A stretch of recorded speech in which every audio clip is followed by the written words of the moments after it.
Hi, I'm Stu from Hive Mind Automation and welcome to the Hive. If you've ever wanted a rock solid smart dimming that works both with and without Wi-Fi, then the Shelly Pro Dimmer 2PM might just be the best light dimmer that you can buy. And today I'll show you why. We'll start by taking a look around the outside of the box and then we'll unbox it to see exactly what you get. From there, we'll walk through the initial setup in the Shelly app, put it through its paces with some real-world testing, and finally, we'll take a look at integrating it into Home Assistant to see just how well it plays in a wider smart home ecosystem.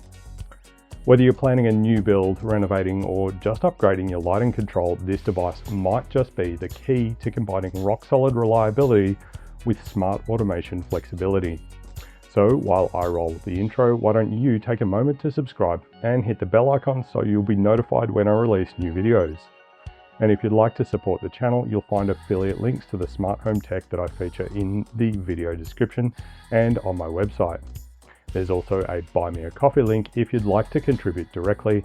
Every little bit helps me to bring you more and hopefully better content. With all of that out of the way, let's get started.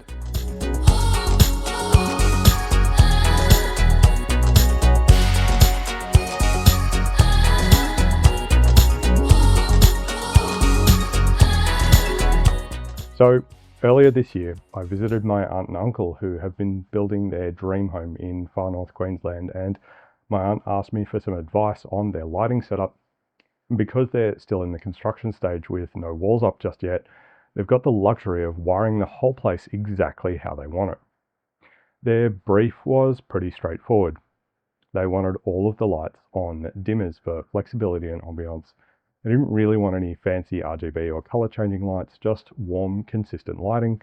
And they wanted centralized, reliable control that their electrician could wire without a spaghetti mess of switches. After mulling it over for a few weeks, I landed on the Shelly Pro Dimmer 2PM, and there's a few reasons why. Shelly products are well known for their reliability and their smart home integration. The Pro series is certified for permanent installation in Australian homes, and that's a big deal if you want something that's both legal and safe. The 2PM has two independently controllable channels in the one device, so you can then run two separate lighting circuits without needing two separate dimmers. And the built-in Ethernet means that you're not relying solely on Wi-Fi, which is perfect for critical devices like lighting controls in challenging wireless environments and also for rock-solid reliability. Plus, the PM in the 2PM part here stands for power monitoring, so you can then track the energy usage or use your power levels to trigger automations in something like Home Assistant. Now, for my aunt and uncle, this means that they can cover more spaces with fewer devices with the 2 channels per device to help keep the install neat and relatively simple for their electrician and still have full flexibility to control everything from a phone, a wall switch, a voice assistant, or just plain automations. Now let's talk cost. I purchased this unit with my own money from Oz Smart Things, and it's priced at $144.99 on Oz Smart Things. However, I have seen them on Amazon Australia as of this morning for $101.63. Now, that amount of money might seem like a bit of a premium when we're talking about a dimmer compared to a simple dumb dimmer module, for example, but don't forget that you're getting not only a smart dimmer, but there's 2 dimmer channels in the one device here. Plus we're getting per channel power monitoring, which I've not even seen standard power monitoring in a dual channel device before, let alone any power monitoring in a standalone single channel dimmer module before. So we're already way ahead here. Shelly devices are certified for fixed wiring in Australian homes as well, and that's kind of important if we're talking about wiring this in behind the wall or in the switchboard. And this is one of the very few smart devices that I've seen that has Ethernet connectivity for improved reliability. If you are buying individual channel dimmers and separate power monitoring modules for each channel, you'd very quickly spend more than $145 for 2 channels, not to mention you'd be taking up way more space in your switchboard. So the 2PM actually does represent really good value for a pretty high spec permanent installation device. At the Amazon price of $101.63, I don't see much reason not to go with the Shelly Pro Dimmer 2PM if it suits your needs. I do need to mention that there is a tiny bit of a con here to consider, and that is the wiring of the switches themselves. The input switches on the Shelly 2PM do require their own wiring run back to the switchboard, separate from the run to the load, and there's up to 4 switches per module, so you're going to need more cable for the wiring run. Just bear that in mind. It's worth mentioning here that the inputs are switched live, so each switch is a loop from the switchboard through the switch on the wall and then back to the Shelly that is in the switchboard. So just be aware that your electrician may end up hating you or loving you depending on how much they're charging in labor for that installation. Now, in terms of prerequisites for the Shelly Pro Dimmer 2PM, there's not really much required. You are going to need a space available inside your switchboard. If you're going to be using it with Wi-Fi, it makes use of the 2.4 GHz 802.11b, or N standards. But if you're using Ethernet, you are going to need to have Ethernet drops for each device into your switchboard. That said, it's also worth mentioning that there is a Shelly LAN switch, which is a DIN rail mounted 5-port Ethernet switch. So depending on how many devices you're going to install, you might even be able to theoretically run up to 4 devices from a single Ethernet run to your switchboard, or potentially even daisy chain multiple switches, I guess. So let's head over to the unboxing bench now and take a quick look around the outside of the box.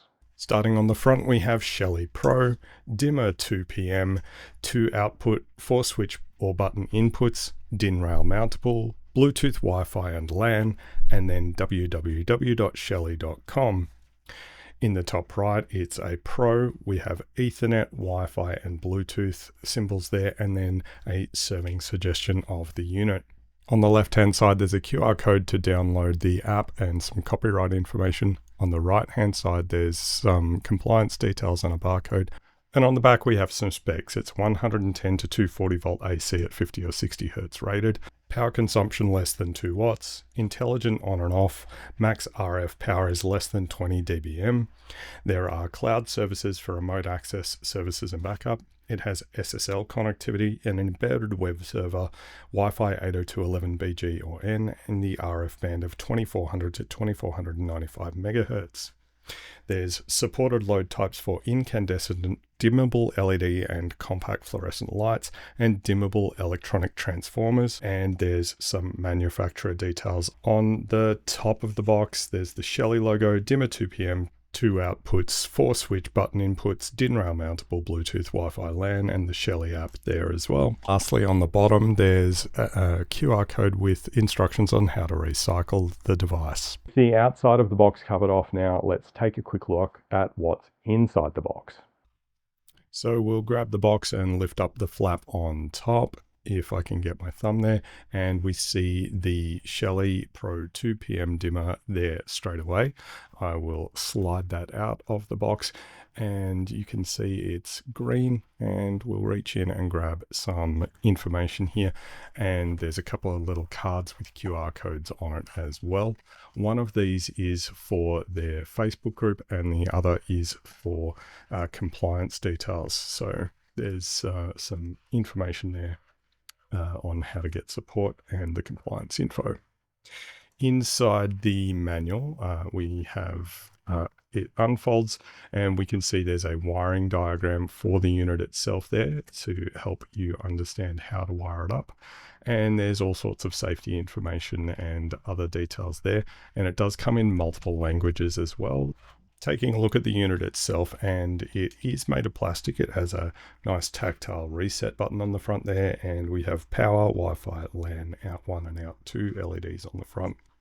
There's compliance and rating details on the left side, and then another representation of the wiring diagram on the right side. On the bottom, we have the Ethernet port and also the inputs. And then on the top, we have the two outputs, one for each channel there. You can see here the terminals at the rear are for channel 1 and at the front is channel 2. And on the left side, we see switch 1 and switch 2, switch 3 and switch 4 are listed there as well. The wiring diagram on the right does show the layout of the switch inputs as well for 1 and 2. And just to the left of the wiring diagram, you might make out these 7 holes, and it's kind of interesting. I believe those are for a serial connection to be able to flash the unit with different firmware. The specs that are listed on the site are quite detailed, but I'm not going to go too deep into those right now. So now with the device unboxed, off camera, I've wired the Shelly Pro 2 PM up on a test bench with 2 separate wiring runs to each of the lights that you see here. And I've got these 4 switches wired up as well. Now, I should have done these with momentary switches, but I couldn't get them at Bunnings and ended up ordering some from Amazon, but they hadn't arrived until after I'd shot this. So when we do switching later, I'll be treating these switches like they are momentary switches. To get this paired up, we've turned the power to the unit on and we've opened up the Shelly app.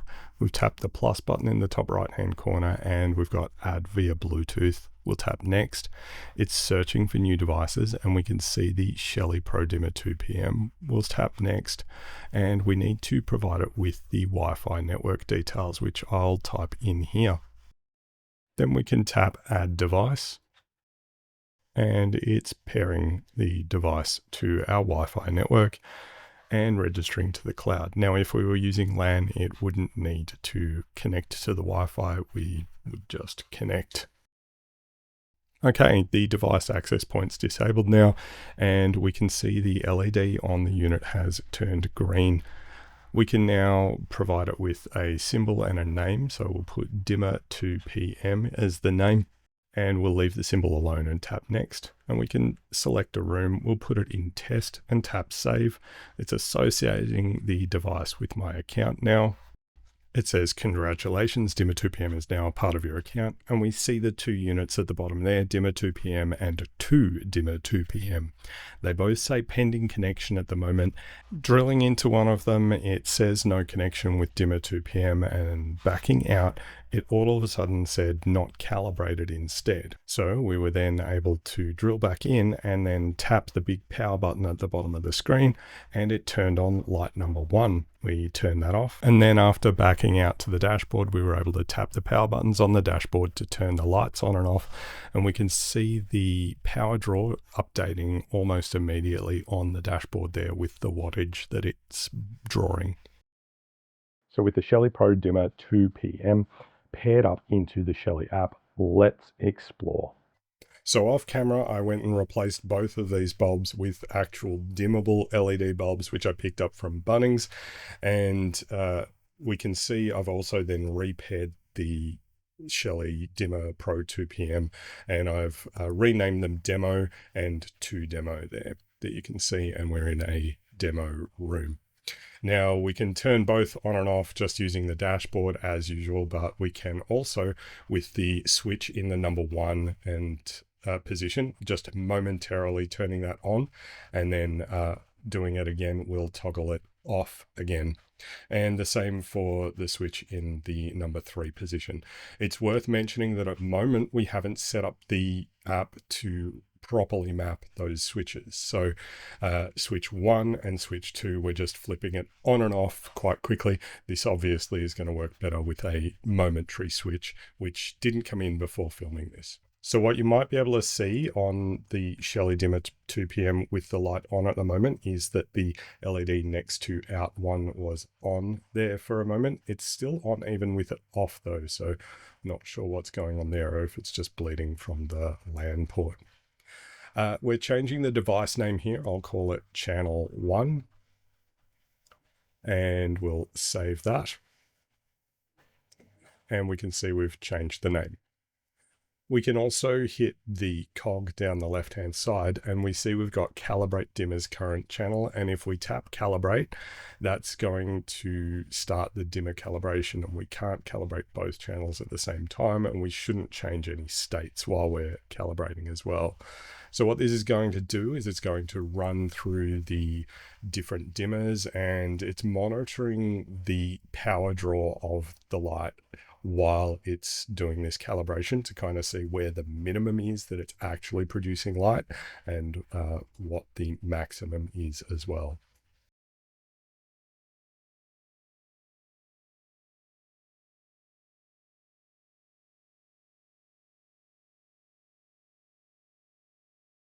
So all up, it took around 2 minutes to complete that calibration, and now we can use the app to control the brightness. And it also has a nice kind of slow fade in and out when you turn the light on and off. Dim the light, and if we go to 50%, it should dim there. It might be a bit hard to see because I think the auto exposure on the camera is changing the way the light looks. So it dims quite nicely. So that's channel 1 done. If we go into channel 2, we can do the same calibration, and I might just speed through this.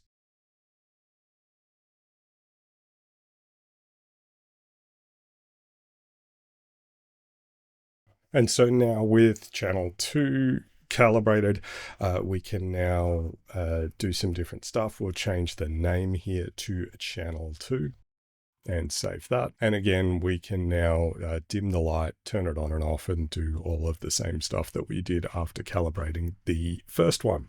So now after backing out to the home page here, we can see channel 2 is on at 100%, and I turn channel 1 on to 100%. It takes a moment and the draw gets updated there for the wattage. We'll see the voltage that's running through there as well. And we've got that data right on this page here. If I tap the dashboard in the bottom left, we've got dashboard is empty, and I'm going to add a widget. I'm going to choose a devices widget here and then next. And I'm going to expand the demo room here and select channel 1 and channel 2 and save them. And now we have both of those devices showing up on our dashboard with our dimmer percentage, our wattage, and our voltage showing up there.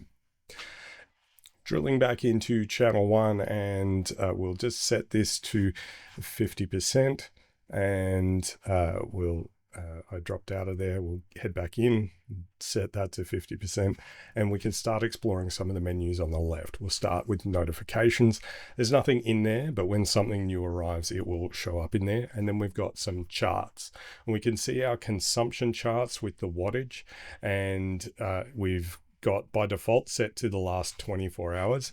You can also change that to day or other items in there. You can kind of drag through the chart there and see the state at different points, and last 24 hours, day, last 7 days, a specific week, etc. There's a bunch of different items you can choose in there, including last 30 days or a specific month.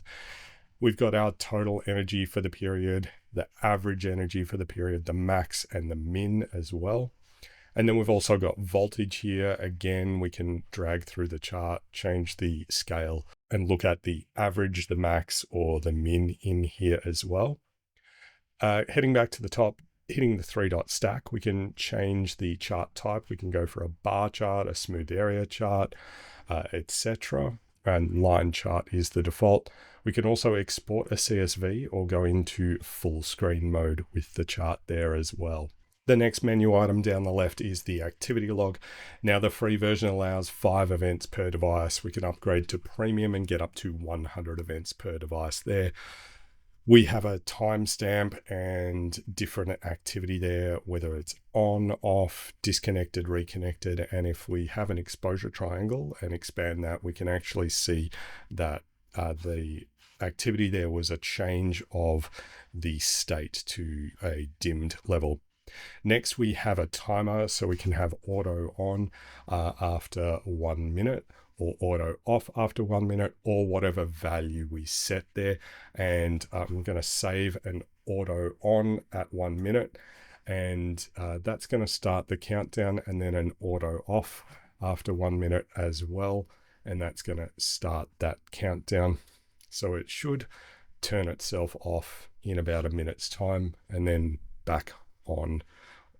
We've actually disabled the auto on that we had there. A bit further down, we've got schedule, so we can set up a simple schedule for days of the week, or we can do an advanced one for specific days of the month and specific months as well, to have a schedule.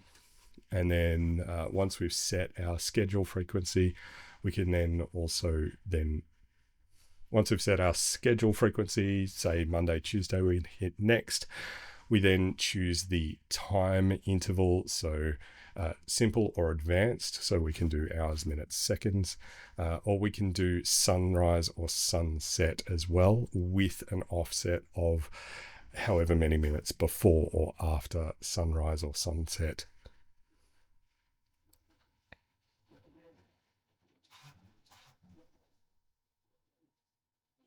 And we can add up to 5 actions here. So we can either control the light or toggle the light. And when we control the light, that's going to be setting it to a specific brightness, versus a toggle is just going to be on or off. There's also flip value after, so we can have it turn on and then say after 3 seconds, it's going to then flip the value back off. We can also set the brightness and the transition duration as well. And that's going to be over a number of seconds. So either half a second or up to 10,800 seconds, it will run that transition from on to off or off to on. And we can save that, and we now have a schedule in there. And it's going to run on Mondays and Tuesdays, 1 hour after sunrise. It's going to control the light and run over 60 minutes. And that's been saved successfully.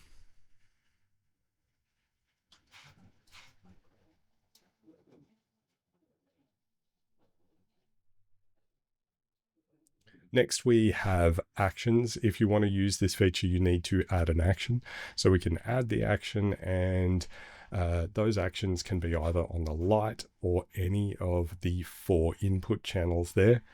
And then next, we can create a name for the action, and we'll call it demo.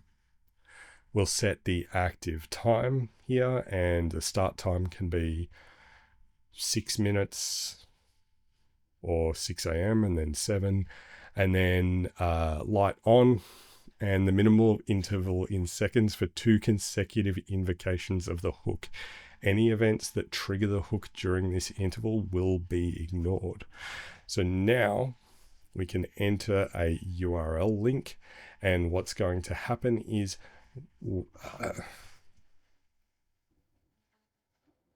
we can add a URL or multiple URLs, and when these actions fire, it will trigger a webhook. I'm not entirely sure what I'm doing here, so I'm going to exit without saving. We might have to take a look at that in a separate video. We've also got night mode. Now, night mode allows us between certain hours of the day to change our default setting when the light comes on to a different value. So if, for example, we had a light that came on automatically between, say, 10 p.m. and 6 a.m., we might only want it to come on at 20% brightness, because we don't want to ruin our corneas when we walk into the bathroom and the light comes on, as an example there. The next item down is scripts, and we can either open the library or create a new script. I'll tap create new script, and tapping a button at the top, we can then see snippets. So we can do things like when button is single push. So we've got Shelly, add event handler, etc. So we can essentially code a script that will do certain things, look for certain states, and then run that script. And that includes MQTT publish or MQTT listen strings in there as well. So we can have something publish when we run a script. I'm not going to look too deep into that right now. Next, we have networks. So we can have Wi-Fi 1, Wi-Fi 2. So we see the access point settings there, and it's got a recommendation to set a password. We can see range extender, so we can turn that on, and that's going to extend the network coverage to areas that might have weaker signal strength. We've also got Ethernet. We can see that that's enabled and connected. We can also set a static IP address in there. I generally wouldn't recommend doing that there. It's better to do that on your router. We can set up an outbound WebSocket with a certificate there, and there's different certificates there. I'm not 100% sure how that works, but I'll leave that alone. We've got RPC over UDP, so we can set our destination address and port there, and also a listening port for RPC over UDP. There's cloud, so we can enable or disable the cloud services there. It does allow you to control the unit remotely and receive notifications and updates when you're away from home. So it can be nice to leave that on. We've got Bluetooth in here, so we can enable RPC, or we can also enable a Bluetooth gateway. And lastly, we've got MQTT in here, and we can turn that on, set our RPC status notifications, generic status updates, MQTT broker details for that to work. I'm going to leave that alone. Next, we have virtual components. Currently, we have an unsupported firmware version, and we need to update our device for that. We can update it from the link here. I might leave that alone for now. Next, we have safety. So we've got max power protection, and it's going to turn the device off if the consumption reaches 230 watts to protect the device.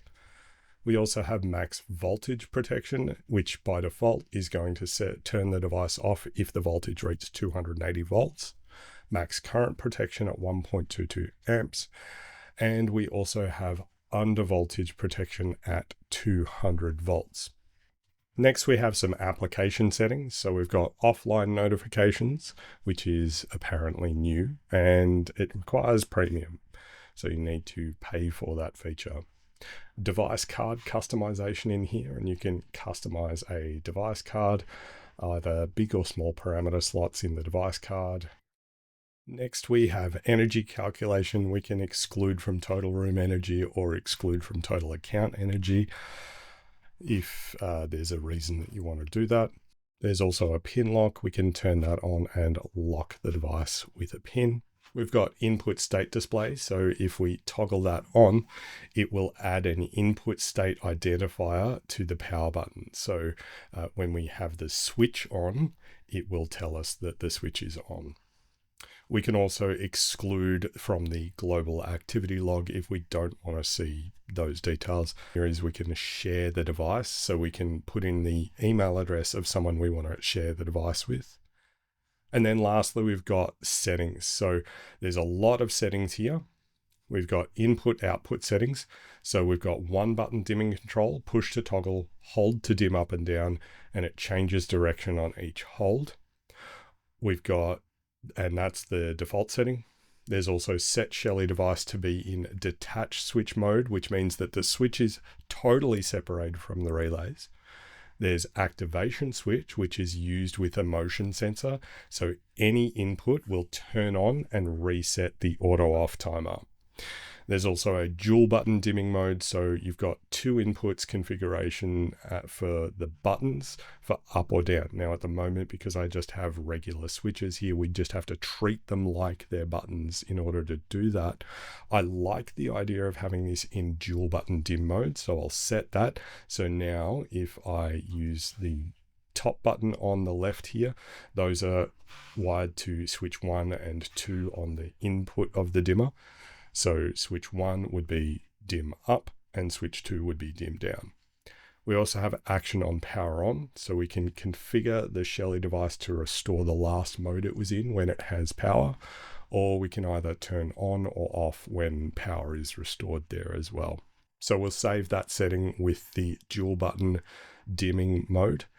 And further down we have input type. So device type for input 0 is currently a set to button, we would maybe put that to switch for all 4 because that's what we have. But for the dimming mode, I think these need to be in button mode. So we would just leave that as button. And we can then save that setting. We can enable or disable the individual inputs. So if we don't want input 1, which is actually the second switch to do anything, we could turn that off.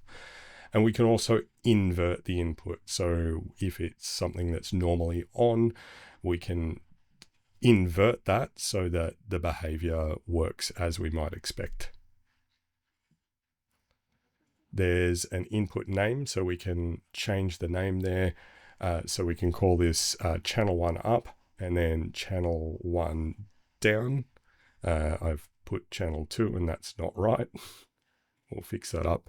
So 0 and 1 are switch 1 and 2 on the left, and then 2 and 3 are the top and bottom on the right, respectively there. We can then save those name changes, and it's saved those successfully. We've got our calibration, which we saw before. We can go in and recalibrate the dimmer if we need to. And we've got our button fade rate, and it controls how quickly the output brightness changes while the button is held down.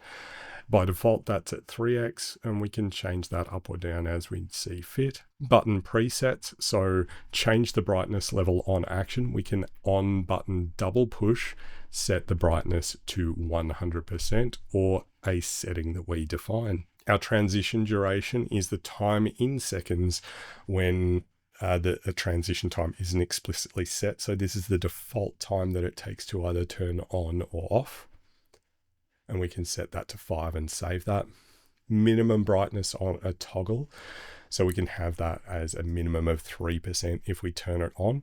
We can then set minimum and maximum brightness to something other than 0 and 100% if we wanted to limit the range there. We've then got device name at the moment, that's channel 1. We can change that if we want. We can also sync that, so we can keep the channel name in sync with the name that's given in the application if that's turned on. Next, we've got firmware version, and it's showing update automatically is currently turned off. And we can see there's an available update. We can check for updates or update that manually there. We'll do that later. We can see our geolocation and time zone there is Australia and Melbourne, and our latitude and longitude. We can select it from a map. We can auto detect and save that. Device reboot, we can tap that reboot button and then that will reboot the Shelly. We've got factory reset, which is going to do what it says on the tin. It's going to reset the device. And then we've lastly got device information with our device ID, the decimal ID, the IP address, etc. in there. So now that we have gone through that, I'll run an update the firmware, and it's going to reboot itself and be back online in a moment. So that firmware update took a bit over 4 minutes to complete, and we're now back at the main controls of channel 1 there. Now, at the moment, the settings that I have, when I turn the light on, it's got a 1 minute timer, and then it's going to automatically turn off. So you can see that the blue ring around the big button at the bottom is slowly burning down. And we've also got in the top left corner a countdown timer. If we drill back out to the dashboard there, we can see that that timer is there as well. And we can turn on channel 2 and start playing around with that. After the 1 minute countdown has expired, it should turn the light off. 3, 2, 1. And there's also now a transition time on that as well. So that's turned the light off, and we can turn it back on at 50% if we want. I'll go back into the settings, and we'll look at the timer, and we'll turn off the auto off timer there as well so that we can save that. And then if we back out, if we turn the light back on, it shouldn't then turn off after a minute. And now with the firmware updated, we've got the virtual components, and that's where we can create groups of devices and also components. I'm not entirely certain what components do, but they can be created and edited via the local web interface, and we can follow the IP link to take a look at that. Back out on the dashboard, and there's a couple of things here. We can click the activity log, but if I click on the Thunderbolt down the bottom, we can actually see our energy across all of our appliances that have energy monitoring. So at the moment, we're pulling around about 4 watts, I think it was. Yeah, so we've got 4 watts in the demo room. So with everything set up, I should now also be able to press and hold one of the switches, and I'll just go back into the dashboard so that we can see the impact that has when I press and hold. And it should be dimming, and we see that channel 1 updated to 100% there, and now I'm using the down dimmer, and it's hard to see on video, but it is dimming to a lower level. And when I release the switch, it will then update the percentage that it is showing there. So, and we can do the same with channel 2 as well, because I've set both channels up to do the same thing where it's up and down buttons for dimming. Now, if you recall, we also set up so that we could double tap, and it should turn the light on to 100% there. And lastly, we just have a single momentary click on either of the buttons, or in this case switches, should then turn the light off. And we can do the same when it is off, and a single momentary click will toggle the light. And it works also on the down button, not just the up button. The only reason channel 1 is taking so long is because I set that transition duration a lot longer. Now, of course, this being a Shelly device, pairing to Home Assistant is pretty straightforward. So let's head over to our Home Assistant instance now and take a look at the process to get it in there. Before we do that though, I'm going to head over to the IP address of the Pro Dimmer 2PM, and we can see our 2 channels here. We've got light 0 and light 1, and we can turn the devices on and off. And I promise you they are turning on and off over on my test bench there. We can also see for each channel the percentage and the voltage and the wattage that are being drawn. And there's also up and down actions. At the moment, they're no action. However, if we were to turn one of those switches on, I believe we would see a different detail there.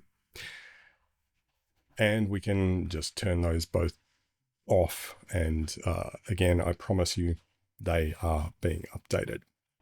So down the left-hand side, we have actions, and we can create actions there, and we can select the component, what's going to happen. I don't want to go into that. We can also create schedules, and we see that we've got the schedule we created in the app. We can take a look at settings, and we see all the same settings. They're just organized a little bit differently. So things like setting up the access point, the networks, we can see the IP address, all the Bluetooth settings we saw before, the Ethernet settings, etc.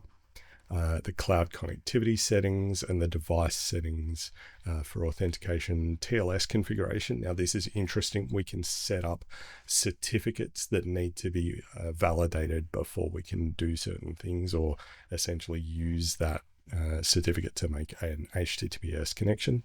We can also create scripts, so we can configure URLs. There's LoRa messaging. There's a ton of different things here in the scripting library that we can do. I'm not going to get into that now. We've got components, so user-defined groups and user-defined components in there. We can create a new component. We can create a new group there if we want to, or create a virtual component or a group virtual component, and generate a custom icon URL for that as well. And there's user-defined components. So there's Boolean, number, text, enumerators, and buttons that we can set up there. And there's also Bluetooth home devices, so it'll scan for any Shelly BLU devices when we do that. And we can also add a device by its Bluetooth MAC address. There's KNX settings in here. I'm not entirely sure what KNX does, but each device needs to be unique in the KNX. And then there's key value storage, so we can do some key value pair storage in there. And clicking the link there takes us to a knowledge article on what that is and what that does. And then lastly, we've got some diagnostics. So WebSocket debug logs are disabled by default. We can enable them, and that'll show us the WebSocket debug. We can also use an HTTP ping. We can download the device log or download device data from here as well in this diagnostics window. We can see at the top we've got the AP is enabled, wireless is enabled, Bluetooth is enabled, Ethernet is enabled, and the cloud is set up. MQTT is grayed out, and I'm not entirely sure what that last icon is. When we clicked on the access point settings there, we can actually toggle it off, and it'll update there as well. So heading back to home, that's pretty much it for the web interface of the unit. I don't want to go too deep into the weeds on that. If I head over now to my demo instance of Home Assistant and log in, we should be able to scroll all the way down to settings and then devices and services. And if we scroll through the mess that we've got here of discovered services, we see our Shelly Pro DM there. And we should be able to click on add there, and it's going to give us some things about battery powered devices. We can just hit submit. We can give it a name and an area. I'm just going to put it into our test area and hit submit, and we see we've got our Shelly Pro DM2 there. Drilling in, we've got our controls for light 0 and light 1, and again I promise you that that is updating over on the device itself as we toggle these on. And if we drill in and click on the icon, we should get the dimmer settings. We see our sensors which show our consumption there, and we should also be able to show more there. And so if I turn light 1 on, we see light 1 power ramps up to 7.4 watts there, and we can hit show more on the history, and it's going to show us a graph over time of since it has been in Home Assistant there. We've got disabled entities in there, so current and voltage for each of the lights, and we can enable those entities and update, and that's going to take a little while to update within the UI, but we will then be able to see those details in Home Assistant as well.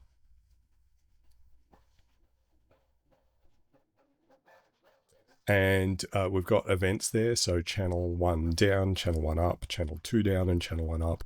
They're currently in an unknown state. It's not reading them. I went and turned channel 1 up on, and it detected a long press. Then it's also detected button up while the switch is on there.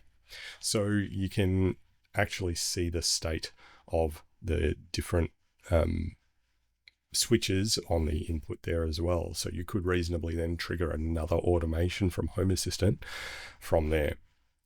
Further down, we've got configuration, so we can see our firmware is up to date, and there's a reboot button, and there's also a toggle in here. If we want to enable that, we can enable the toggle, which would then allow us to allow beta firmware.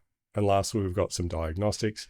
All of these items are disabled at the moment, but we can enable things here. So we can see things like the device temperature for light 1 and light 0, and that's the temperature inside the unit itself, not the actual light, obviously. But we can also see the signal strength for the Wi-Fi, whether or not a restart is required, and the uptime. So by enabling all of those details will update after about 30 seconds here in Home Assistant. But we've got all of our current there and our voltages as well being monitored within Home Assistant. And those will also feed into our long-term statistics so that we can actually look at that chart over time if we want to. And now that those stats have updated, we see connected, we can see the temperatures of the different devices, whether or not a restart's required. The state is currently in OK. The RSSI is minus 60 dBm, and the uptime was 5 minutes ago. And as always in Home Assistant, we can create automations from the device as well, so we can use it as a trigger or a condition. So we can do things like first button single push, double push, long push, etc., and then trigger automations based on any of those button pushes. And of course, any of the other sensors or states that are on the device as well. Now, of course, the other thing you're probably going to want to do for your dashboard items especially is to change the name. So drilling into the item, and we can either change the entity ID itself or just change the display name. So we could call it just Light 0 or Light 1, or in this case, we could call it Dining Room Lights. And then update that, and then do the same for the second channel. And let's call this one Kitchen Lights. And then once we update that, it now shows quite nicely on our dashboard that we've got dining room lights and kitchen lights, and we can see the state of those when we toggle them on or off. So that is our Shelly Pro Dimmer 2PM. It's a compact DIN rail mounted dual channel dimmer that combines local reliability with smart home flexibility. I really like the fact that it supports both Wi-Fi and Ethernet, because it does give you the option to keep your critical lighting control off your wireless network if you want rock solid uptime. Having two independently controllable channels in the one device does mean that you can reduce your installation costs and the panel space that's consumed by these smart devices, especially in larger projects with multiple lighting zones. The built-in power monitoring is also a nice bonus, not just for keeping tabs on energy usage, but also for adding automation triggers based on your power draw. If you're already in the Shelly ecosystem, it will drop in very seamlessly to your existing setup. And if you're a Home Assistant user, you're going to appreciate the straightforward integration. If you're just looking for a high quality certified dimmer for a permanent installation in Australia, it definitely ticks all of the boxes. As always, make sure you're working with a licensed electrician for the installation. Now, this is mains wiring, so it's not something that you want to be DIYing unless you are a qualified electrician. If you are outside of Australia, make sure that you check your local laws regarding electrical wiring, but I would still recommend a qualified electrician. That's it for this one, and I do hope that it gave you a clear idea of what the Shelly Pro Dimmer 2PM can do for you and whether it's the right choice for your project. As always, let me know your thoughts about the Shelly Pro Dimmer 2PM in the comments section down below. That's all we have for this video, and I do hope that it's helped you in your home automation or smart home journey. Be sure to drop a comment below with a home automation idea that you'd like to see me cover in a future video, and don't forget to follow HiveMind Automation on Instagram and Facebook. If you like this video, hit the thumbs up button down below to give it a like, and if you're not already subscribed, now's a great time to consider changing that. While you're at it, if you hit the bell icon, you'll get notified when I release a new video. Lastly, if you like what I'm doing here and you want to help support the channel, there's a Buy Me a Coffee link in the video description. Contributions that you make through Buy Me a Coffee do get put towards making more and hopefully better content for you to enjoy. Don't forget to check out my website, hivemindautomation.com.au. Thanks so much for watching. I'm Stu from HiveMind Automation, and I'm looking forward to seeing you next time. Bye for now.